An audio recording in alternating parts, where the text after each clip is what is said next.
मुख्यमंत्री योगी आदित्यनाथ के नेतृत्व में उत्तर प्रदेश हरित ऊर्जा की दिशा में बड़ी उपलब्धि हासिल कर रहा है। पीएम सूर्य घर मुफ्त बिजली योजना के तहत प्रदेश में अब तक 3.57 लाख से अधिक रूफटॉप सोलर सिस्टम लगाए जा चुके हैं, जिसमें कुल सौर क्षमता 1227 मेगावाट पहुंच गई है। प्रदेश में हर दिन 50 लाख यूनिट से अधिक ग्रीन बिजली का उत्पादन हो रहा है। इस योजना से उपभोक्ताओं के बिजली बिल में 60 से 90% तक की राहत मिल रही है और उन्हें प्रति माह 1500 से 3000 तक की बचत हो रही है। साथ ही इसमें हर साल 13 से 15 लाख टन CO2 उत्सर्जन में कमी आ रही है, जो पर्यावरण संरक्षण और ऊर्जा आत्मनिर्भरता की दिशा में बड़ा कदम है। उत्तर प्रदेश में त्रिस्तरीय पंचायत चुनाव को लेकर तैयारियां तेज कर दी गई हैं। राज्य निर्वाचन आयोग ने अंतिम मतदाता सूची तैयार करने के सख्त निर्देश जारी किए गए हैं। आयोग की मंशा है कि पंचायत चुनाव समय पर कराए जाएं। इसके लिए जनगणना से पहले जून माह में हाउस लिस्टिंग सर्वे कराया जाएगा। इसमें 5 लाख से अधिक अधिकारी कर्मचारी तैनात होंगे। सर्वे में पहले से सभी कर्मियों को प्रशिक्षण दिया जाएगा। जानकारी के अनुसार अंतिम मतदाता सूची का प्रकाशन 27 मार्च को होना प्रस्तावित है। हालांकि बोर्ड परीक्षाएं और जनगणना प्रक्रिया के चलते पंचायत चुनाव कराना चुनौतीपूर्ण माना जा रहा है। फिलहाल राजनीतिक दलों की तैयारियां धीमी दिखाई दे रही है और प्रशासन इस मुद्दे पर खुलकर कुछ कहने से बच रहा है। खबर गोंडा से है, जहां विधानसभा निर्वाचक नामावली से विशेष प्रगाढ़ पुनरीक्षण कार्यक्रम के तहत गोंडा जिले में बड़े स्तर पर कार्यवाही की गई।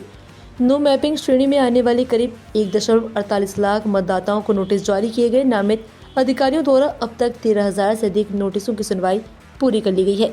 विशेष अभियान के दौरान जिले के 2,978 बूथों पर BLO ने दावा किया और आपत्ति जताई है। अभियान की निगरानी के लिए जिलाधिकारी ने सदर तहसील के कई बूथों का निरीक्षण किया। SIR से पहले 7 विधानसभा क्षेत्रों में मतदाताओं की संख्या 25.52 लाख थी, जो अब घटकर 20.82 लाख रह गई है। इस प्रक्रिया में 4.69 लाख नाम मतदाता सूची से हटाए गए हैं। रायबरेली जनपद में आयुष्मान भारत योजना को गति देने के लिए अब 1133 कोटेदार आयुष्मान कार्ड बनाएंगे। जिला पूर्ति विभाग ने इसकी तैयारी पूरी कर ली है। सभी कोटेदारों को ID पासवर्ड उपलब्ध कराए जाएंगे। साथ ही उन्हें प्रशिक्षण भी दिया जाएगा। आयुष्मान योजना वर्ष 2018 से लागू है, जिसके तहत पात्र परिवारों को 5 लाख रुपए तक का कैशलेस स्वास्थ्य बीमा मिलता है। जिले के 11 निजी और सभी सरकारी अस्पतालों में इस कार्ड से इलाज हो रहा है। हालांकि विभाग को 14.81 लाख कार्ड बनाने का लक्ष्य मिला था, लेकिन अब तक 9.2 लाख कार्ड ही बन पाए हैं। लचर व्यवस्था के कारण करीब 5 लाख जरूरतमंद अभी भी योजना से वंचित हैं। जल संसाधन मंत्री स्वतंत्र देव सिंह के काफिले को रोकने को लेकर राजनीति गर्मा गई है। महोबा में जल जीवन मिशन के कार्यों को लेकर बीजेपी विधायक ब्रजभूषण राजपूत के प्रदर्शन से पार्टी के भीतर असहजता के सवाल उठे। शनिवार को झांसी दौरे पर पहुंचे मंत्री स्वतंत्र देव सिंह ने पूरे मामले पर सफाई दी। उन्होंने कहा कि विधायक ब्रजभूषण राजपूत जनता की समस्याएं लेकर उनके पास आए और उन्हें आश्वासित किया गया कि मंत्री और अधिकारी मिलकर समाधान करेंगे। मंत्री ने कहा कि सड़क पर प्रदर्शन के बजाय सर्किट हाउस या गेस्ट हाउस में बैठकर बातचीत की जा सकती है। उन्होंने बताया कि मौके पर मौजूद 10-15 प्रधानों में से एक कर बात की गई और सभी की समस्याएं सुनी गई। इलाहाबाद उच्च न्यायालय की टिप्पणी के बाद उत्तर प्रदेश की राजनीति में मुठभेड़ों का मुद्दा गर्मा गया है। समाजवादी पार्टी के राष्ट्रीय अध्यक्ष अखिलेश यादव ने भाजपा सरकार पर फर्जी एनकाउंटर कराने का गंभीर आरोप लगाया। उन्होंने कहा कि झूठे एनकाउंटर प्रशासन को भ्रष्ट करते हैं और अदालत के अलावा किसी और द्वारा सजा देना खुद में अपराध है।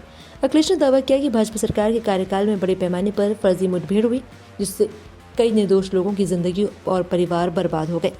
सभा की ओर से जानकारी बयान में उन्होंने कहा कि सरकार के इशारे पर पुलिस बेलगाम है और न्याय व्यवस्था कमजोर हुई। अब हालात ऐसे हैं कि खुद कोर्ट को नाराजगी जतानी पड़ रही है। उत्तर प्रदेश में 2027 विधानसभा चुनाव से पहले राजनीतिक हलचल तेज हो गई है। इस बीच AIMIM ने अपना रुख साफ करते हुए थर्ड फ्रंट पर फोकस करने के संकेत दिए। पार्टी के प्रदेश अध्यक्ष शौकत अली खान ने कहा कि AIMIM किसी भी बड़े संगठन का गठबंधन का हिस्सा बनने के बजाय वैकल्पिक मोर्चा मजबूत करना चाहते हैं। उन्होंने बताया कि दलित मुस्लिम गठजोड़ को लेकर बसपा से संवाद की संभावना खुली रखी गई है। हालांकि बसपा सुप्रीमो मायावती पहले ही 2027 का चुनाव अकेले लड़ने की बात कह चुकी है, लेकिन वोट ट्रांसफर की गारंटी मिलने पर सहयोग पर विचार के संकेत दिए। AIMIM का कहना है कि अन्य नेताओं से बातचीत जारी है, पर यूपी में प्राथमिकता फिलहाल बसपा ही है। आगरा जिले को एक नया बाईपास मिलने जा रहा है। बरहन बाईपास के निर्माण को राज्य शासन से स्वीकृति मिल गई है, जिससे क्षेत्रवासियों को बड़ी राहत मिलेगी। एतमादपुर विधानसभा क्षेत्र के बरहन इलाके में करीब 4 किलोमीटर लंबा बाईपास बनाया जाएगा। लोक निर्माण विभाग इस परियोजना को लगभग 25 करोड़ रुपए की लागत से पूरा करेगा। जबकि शासन ने 8.89 करोड़ रुपए की धनराशि जारी कर दी है। 7 मीटर चौड़ा ये बाईपास नगलागोल से आवलखेड़ा होते हुए जलेसर हाईवे को जोड़ेगा। इसके बनने से शहर के अंदर ट्रैफिक जाम कम होगा और 100 से अधिक गाँव को बेहतर कनेक्टिविटी मिलेगी। रेलवे में नौकरी की तैयारी कर रहे युवाओं के लिए अच्छी खबर। रेलवे भर्ती बोर्ड ने ग्रुप डी 2026 की प्रक्रिया शुरू कर दी है। इस भर्ती के तहत भारतीय रेलवे में लेवल 1 की कुल 22,195 पद भरे जाएंगे। आवेदन प्रक्रिया rrbapply.gov.in और संबंधित क्षेत्रीय आरआरबी वेबसाइट पर शुरू हो चुकी है। भर्ती 7वें वेतन आयोग के लेवल 1 के तहत होगी। उम्मीदवारों की आयु सीमा 18 से 33 वर्ष तय की गई है, जबकि आरक्षित वर्गों को नियमानुसार छूट मिलेगी। चयन प्रक्रिया में पहले कंप्यूटर आधारित परीक्षा, इसके बाद physical efficiency test, document verification और मेडिकल टेस्ट कराया जाएगा। सभी चरणों में सफल अभ्यर्थियों को ही अंतिम नियुक्ति पत्र दिया जाएगा। उत्तर प्रदेश में सरकारी नौकरी की तैयारी कर रहे अभ्यर्थियों के लिए बड़ी खबर। उत्तर प्रदेश लोक सेवा आयोग ने वर्ष 2024 की परीक्षाओं का पूरा कैलेंडर जारी कर दिया है। आयोग के अनुसार परीक्षा गतिविधियां फरवरी से शुरू होंगी। आरओ एआरओ मुख्य परीक्षा 2023 का आयोजन 2 और 3 फरवरी 2026 को होगा, जबकि कंप्यूटर असिस्टेंट परीक्षा 2025-26 6 फरवरी 2026 को कराई जाएगी। वहीं प्रदेश की सबसे प्रतिष्ठित परीक्षा मानी जाने वाली पीसीएस मुख्य परीक्षा 2025 की शुरुआत 29 मार्च 2026 से होगी और ये केवल 1 अप्रैल 2026 तक चलेगी। कैलेंडर जारी होने से अभ्यर्थियों को अपनी तैयारी बेहतर ढंग से प्लान करने में मदद मिलेगी।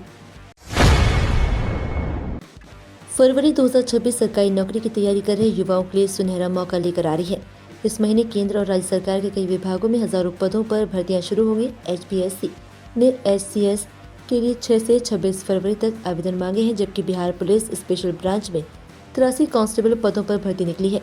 डाक विभाग में 28,000 से अधिक जीडीएस पदों पर भर्ती प्रक्रिया जारी है। आरबीआई में 572, ऑफिस अटेंडेंट, आरएसएसबी में 804, लैब असिस्टेंट और आरआरबी ग्रुप डी में करीब 22,000 पदों पर आवेदन किए जाएंगे। इसके लिए अलावा bank of Baroda, BSNL, IOCL और अन्य संस्थानों में भी बड़ी भर्तियां होंगी, जिससे युवाओं को रोजगार के व्यापक अवसर मिलेंगे। गौवंश संरक्षण को लेकर शंकराचार्य, अविमुक्तेश्वरानंद और यूपी सरकार के बीच सियासी तकरार तेज हो गई है। माघ मेला 2024 के दौरान हुए विवाद के बाद अविमुक्तेश्वरानंद लगातार सरकार पर हमलावर हैं। उन्होंने गौमांस निर्यात बंद करने और गौमाता को राष्ट्रमाता घोषित करने की मांग की। इस पर यूपी सरकार के कैबिनेट मंत्री धर्मपाल सिंह ने कड़ा जवाब दिया। उन्होंने कहा कि योगी सरकार की प्राथमिकता शुरू से गौवंश संरक्षण रही। मंत्री ने आरोप लगाया कि अविमुक्तेश्वरानंद तथ्यों को मोड़ कर भ्रम और अराजकता फैलाने चाहते हैं। उन्होंने कहा कि 2017 में योगी सरकार बनने ही अवैध बूचड़खानों को बंद करना अपना पहला बड़ा फैसला था और सरकार गौ संरक्षण के लिए पूरी तरह प्रतिबद्ध है। यूपी के प्रयागराज में यातायात जाम की समस्या से निजात दिलाने के लिए एनएचएआई ने इनर रिंग रोड के दूसरे फेज की कार्य योजना तैयार कर ली है। सड़क परिवहन एवं राजमार्ग मंत्रालय ने इस फेज की डीपीआर को मंजूरी दे दी। ये सड़क सौराव तहसील के NH-19 स्थित माधोपुर गांव से शुरू होकर करछना तहसील के अमिलिया गांव तक जाएगी, जो 41 गांव से होकर गुजरेगी। कुल लंबाई 41.662 किलोमीटर होगी। अगले 6 महीने में भूमि अधिग्रहण की प्रक्रिया शुरू की जाएगी। इस फेज में गंगा पर 3.5 किलोमीटर लंबा 6 लेन ब्रिज और यमुना पर 1.2 किलोमीटर लंबा पुल भी बनाया जाएगा, जिससे शहर के यातायात को बड़ी राहत मिलने की उम्मीद है। यूपी में बदलेगा मौसम, घना कोहरा और बारिश की संभावना। 1 फरवरी 2026 को उत्तर प्रदेश में मौसम का मिजाज बदलने वाला है। पश्चिमी विक्षोभ के प्रभाव से प्रदेश के कई हिस्सों में हल्की बारिश के आसार हैं। भारतीय मौसम विभाग ने यूपी के लिए घने कोहरे की चेतावनी जारी की है। खासकर सुबह और शाम के समय दृश्यता काफी कम रह सकती है। ठंडी हवाओं के चलते दिन के तापमान में गिरावट दर्ज की जा सकती है, जबकि रात के तापमान में हल्की बढ़ोतरी संभव है। मौसम विभाग ने लोगों को सतर्क रहने और वाहन चलाते समय सावधानी बरतने की सलाह दी है। तो ये थी आज की 15 फटाफट खबरें। अगर आपको वीडियो पसंद आया तो वीडियो को लाइक, शेयर व कमेंट जरूर करें। धन्यवाद।